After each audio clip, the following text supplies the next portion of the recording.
from the station working for you. This is WRTV News at 6, streaming now. Welcome into WRTV News at 6. I'm Nicole Griffin. We want to first begin with this beautiful forecast. Meteorologist Kyle Mounts is standing by. And Kyle, what a great day to get outside.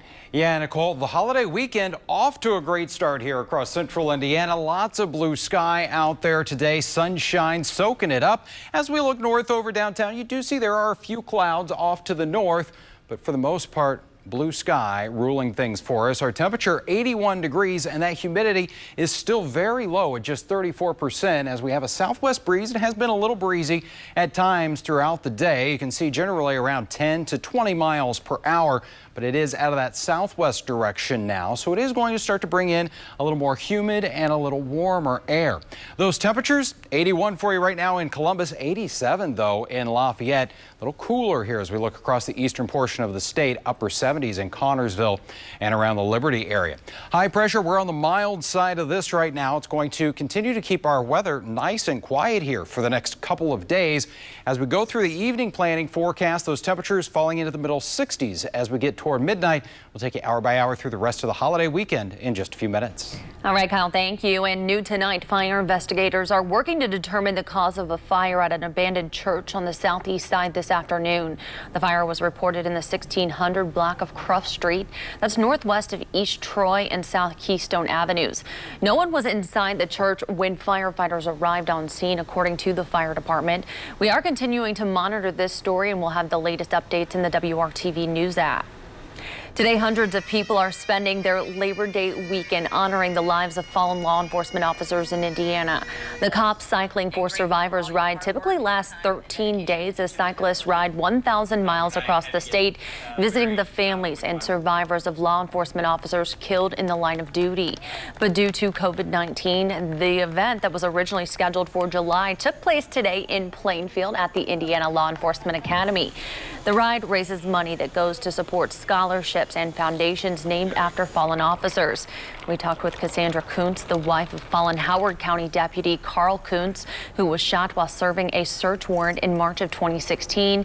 Cassandra says each and every family has a different story, a different way of grieving, but events like this are important to support one another and show survivors they are not alone. It's important just because it's a healing process. We're not alone. 5 years ago, I would say that I hated seeing all the survivors, but when I look back at that, it's amazing to see how much we're all strangers, but we're all connected in a certain way. The department is a big hit as well when an in-line duty death happens. It doesn't affect just them emotionally, but affects their families because it's always a fear that it could happen to their husband or their wife. Cassandra says having everyone together today was special. In 2019, 2 officers died in the line of duty in Indiana. Chief David Hewitt of the Rising Sun Police Department and Trooper Peter Bo-Steven with Indiana State Police. In Indianapolis today, a Civil War and Indian War soldier was honored with a headstone dedication ceremony at Crown Hill Cemetery. Jacob Hawker served in the 3rd Battalion, Pennsylvania Infantry during the Civil War. According to his family, he took an arrow to the neck during an engagement and survived. When he died, he was buried in an unmarked grave at Crown Hill. Family members we spoke with say they have heard stories for years about Hawker, but it wasn't until his great-great-grandson started doing research that they knew where he was buried. Today, family members all came together. Some haven't seen each other since the 60s to honor his service. To me, I feel like it's an honor to him that is more than 100 years past due. All soldiers should be honored for their service. Regardless of what they did, they sacrificed. It's almost more special for this to happen so many years later for his descendants to be able to honor his passing and his service to our country. If this would have happened 100 years ago when he died, we might never have known any more history. So it's really been special to be a part of that. Well, after his discharge, Hawker became a veterinarian in Fountain Square until he died in 1911. His headstone was provided by the Veterans Administration. Turning now to the impact the coronavirus is having on Hoosier lives, 1,085 new cases of COVID-19 have been reported. That brings the total number of positive cases to 98,961. More than 1 million Hoosiers have been tested for the virus. The positivity rate remains just under 9% at 8.8%. Health officials are also reporting 11 new deaths, and since the pandemic began, 3,138 Hoosiers have died with COVID-19. Bars and clubs in Marion County can reopen starting on Tuesday. Now we're hearing from some leaders in the industry who are not happy about it. They cite the restrictions that come with the updated public health order. We're just trying to save an industry, and my fear is that if we don't allow some of these businesses to open back up, we're going to lose the neighborhood bars in Indiana. Brad Klopfenstein is the president of the Indiana Licensed Beverage Association, which represents independent bars across the state. He and other advocates say the fact that restaurants that serve food have remained open for months is the source of some of that frustration. And bars in surrounding counties are open with fewer restrictions. 25% doesn't even entice the bar owner to turn the power on. They're better off, unfortunately, staying closed. They can't understand why the guy up the street can do it, but I can't do it, and it's really, really stressful. Marion County has the most COVID-19 cases in Indiana, nearly 19,000 since the start of the pandemic. It's a socially distant way to spend a day, and what better time to visit an apple orchard than the fall months? But one popular orchard nestled in Johnson County with a rich history is up for sale. WRTV's Lauren Casey was there today for a busy holiday weekend and shares what the longtime owner hopes for the future of the property. From the stillness of nature to the sweet sounds of children's voices and the crunching of gravel beneath busy feet. This place has something special. It's just a nice family-friendly place with great food. Steve and Deborah from Columbus come for the scenery, the donuts, and of course the Honeycrisp apples. There you go. And the homemade items they have, it's very nice. Homemade and homegrown. Owner Sarah Brown has family roots in horticulture, but she stumbled upon her love of gardening as a stay-at-home mom. And then I started this garden that kept growing and growing and growing and growing, and before you know it, I had 30 apple trees and was feeding the whole neighborhood. And my husband looked at me one day and said, "Have you considered about doing this commercially?" And I said, "You know, I'd like to try that." And so they acquired this farmland in Trafalgar. Now more than 30 years and more than 10,000 trees later, the Browns produce 70 varieties of apples on a property spanning 135 acres. It took me a while to learn all my enemies, all the things I had to do to produce a good crop of apples, and I'm still learning. This is an early strain of Honeycrisp. And this spring was especially tough. Very heartbreaking. A 1-2 punch of frost wiping out her crop and a global pandemic impacting her community.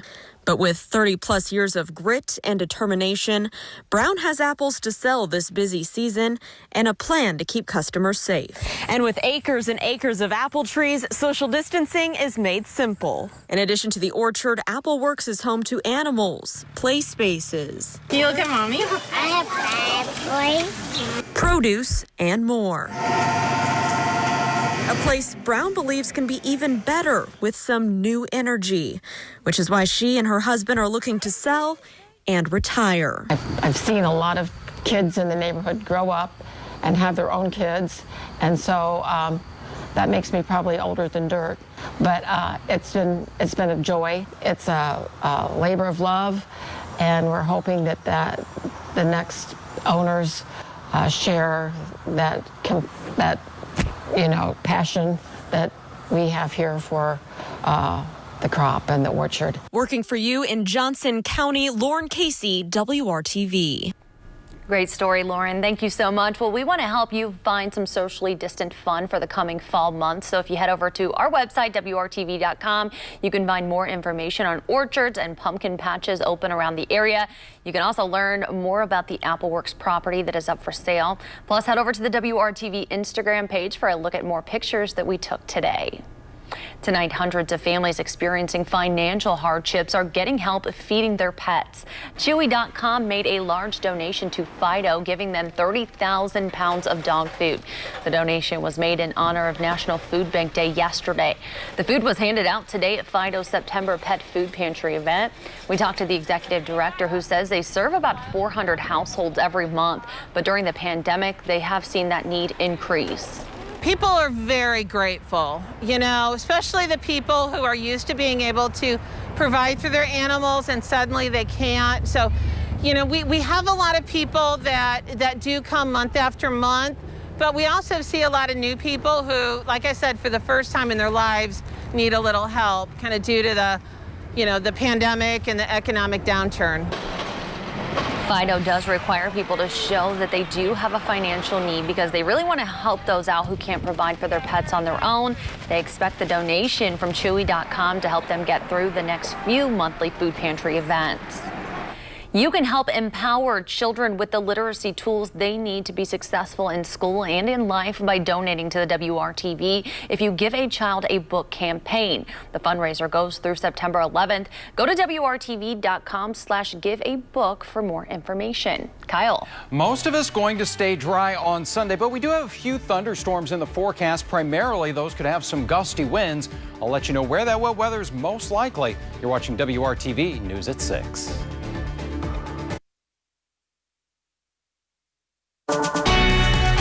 From the station working for you, this is WRTV News at 6, streaming now. Indiana University is pausing all voluntary workouts indefinitely. This includes members of the men's basketball, men's soccer, field hockey, and wrestling programs. IU says the decision comes after 14 participants tested positive for COVID-19 this week. Testing will continue and the status of workouts will be reevaluated by the university's medical staff. The football team, like other Big Ten programs, is not playing this fall. The Colts home opener scheduled on September 20th could be a tough ticket. The team announced plans to allow a maximum of 2,500 fans at Lucas Oil Stadium for the game. The Colts say they determined the attendance number after discussions with the Marion County Public Health Department. Capacity for other games is still being decided. The team plans to release specific health and safety procedures for home games coming up next week. Black Lives Matter protesters and counter demonstrators have been marching all day in Louisville at Churchill Downs ahead of the Kentucky Derby. Civil rights group Until Freedom led a peaceful protest calling for justice for Breonna Taylor. It's been 6 months since she was shot to death by Louisville police when they entered her home on a no-knock warrant. Other groups showed up to the protest shouting "Back the Blue." Mayor Greg Fisher says he worked closely with the Louisville Metro Police Department to keep the demonstrators orderly. The Run for the Roses starts at 7 p.m., but there will be no spectators, making crowd control easier.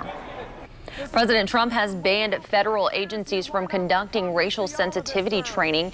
In a memo, he called the trainings, quote, divisive, anti-American propaganda. The document also says these sessions only foster resentment in the workforce. The trainings educated participants on white privilege and other, quote, critical race theory. Several civil rights leaders, including Dr. Martin Luther King Jr.'s daughter, Bernice King, have come out against the decision. In a Twitter post, King said, quote, if diversity training is anti-American, the soul of America is getting sicker and sicker, end quote. Meanwhile, President Trump says he will award the Medal of Freedom to Hall of Fame football coach Lou Holtz. Holtz endorsed Trump in 2016, and two are said to be friends. When he was at Notre Dame, Holtz led the team to 100 wins in 11 seasons. He's also the creator of the Holtz Heroes Foundation. The nonprofit organization provides financial assistance for the educational needs of underprivileged students at the university. Let's get another check of your forecast now with Kyle Mounds. Yeah, a beautiful Saturday. Nicole, a little breezy out there. You can see Old Glory is flapping in the wind as we've got that southwest wind between about 15 and 20 miles per hour in many spots, but temperatures can't beat that. We are in the lower 80s with mostly sunny skies. Now tonight, those skies are going to stay mostly clear for us, so temperatures again going to get a little bit cool here into the lower 50s in Kokomo at 53, 54 degrees in Anderson. Think we'll be in the upper 50s around Indianapolis this morning. Actually got down to 52 degrees, 56 for you in Shelbyville, and those numbers south of I-70 will fall into the middle and upper 50s. We may have just an area of patchy fog here or there. That should be about it. Otherwise, as we go into our Sunday, we do start off with sunshine, but you notice those clouds will be building in. That's one of the weather changes tomorrow. We'll also notice a little more humidity in the air as those numbers make their way back into the lower 80s. Talked about that small chance for a few showers and thunderstorms, and it's really going to be across northwestern locations. This is tomorrow morning at 8 a.m. You see the increase in clouds, but this line of rain may have a tough time getting into central Indiana. We'll keep in there about a 20% chance of rain, but it's really going to be for northern locations here as we go throughout the day on Sunday. The rest of us just going to be dealing with some cloud cover. There is a marginal risk, though, that some of those storms that get in here could have some gusty winds, and that's really from northwest of a Lafayette to Peru line. So Monticello, Logansport may see a couple of those gusty thunderstorms tomorrow. Temperatures still going to make their way here into the seasonably mild lower half of the 80s. 83 in Indy, 84 Columbus and Bloomington. For your Labor Day, going to be breaking out the barbecue there. I think we got a lot of dry time in the forecast as temperatures once again climb into the 80s. It will certainly be more humid on Monday, and we do have a chance for a few thunderstorms here. Still some questions exactly how the models are going to play this out, but you notice early on Monday morning, complex of thunderstorms could move through, but then the rest of the day may not be too bad. Heating in the afternoon, we'll watch for a few additional storms. Doesn't look like a washout, though. Checking out the extended forecast, high temperatures into the middle 80s through Monday. In fact, we'll get a little warmer on Tuesday at 87. A front will finally come through the area by Thursday. That brings higher rain chances followed by some cooler weather as we go into next weekend. Stay with us. We've got much more coming your way on the news at 6. Many Americans might be traveling this holiday weekend to enjoy the final days of summer, but after seeing spikes in COVID-19 cases after other holidays, health officials are worried the pandemic could get worse if people are not careful. Britt Conway has more. All that holiday travel, raising alarm bells. Health experts say COVID-19 cases could surge after Labor Day, and that it's up to us to stop it. We saw a surge after Memorial Day. We saw a surge after the 4th of July. So if that's any indication, we're going to see something similar. As of Saturday, there were more than 6.2 million confirmed coronavirus cases and 188,000 deaths in the U.S. Officials warn those numbers could spike if Americans on the move this weekend don't take precautions. We use Labor Day as a way to take the day off, but unfortunately the virus doesn't. We don't want to go into that with another surge that we have to turn around again. So it really is an important weekend. That means limiting the number of guests during family and social gatherings to prevent a super spreader event and avoiding gatherings with people outside your bubble of trust. Experts urge college students to remain on campus to avoid going back and forth. While several COVID-19 vaccines are under development, health officials say don't forget to protect yourself against the flu. We are expecting to see this sort of double surge, if you will, of both the coronavirus and the influenza virus, which can present very similarly. I'm Britt Conway reporting. Britt, thank you. Exercise could have detrimental effects for recent COVID-19 survivors. A recent study shows out of 100 adults, nearly 80 had structural changes to their hearts. 6 in 10 were found to have inflammation of the heart muscle. Researchers say that can lead to more serious issues or even deadly outcomes. Adding in exercise, which adds stress to the heart, can also lead to serious consequences. Researchers recommend anyone who's recovered from COVID-19 undergo a cardiac MRI. They also say you should wait at least 6 months after you recover from COVID-19 before getting back into a rigorous exercise routine. Stay with us. Kyle's right back after this break with a final check of your forecast.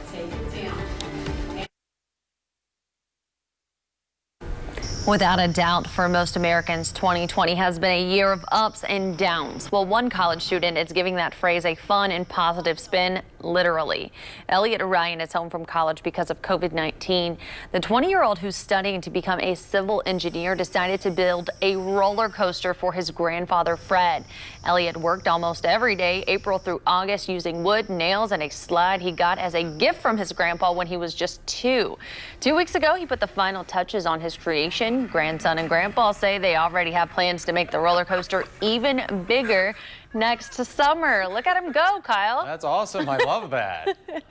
I'm not sure if there's a stopper there at the end, though. I don't think so. Grandpa's got to gonna trust his off. grandson a lot. All right.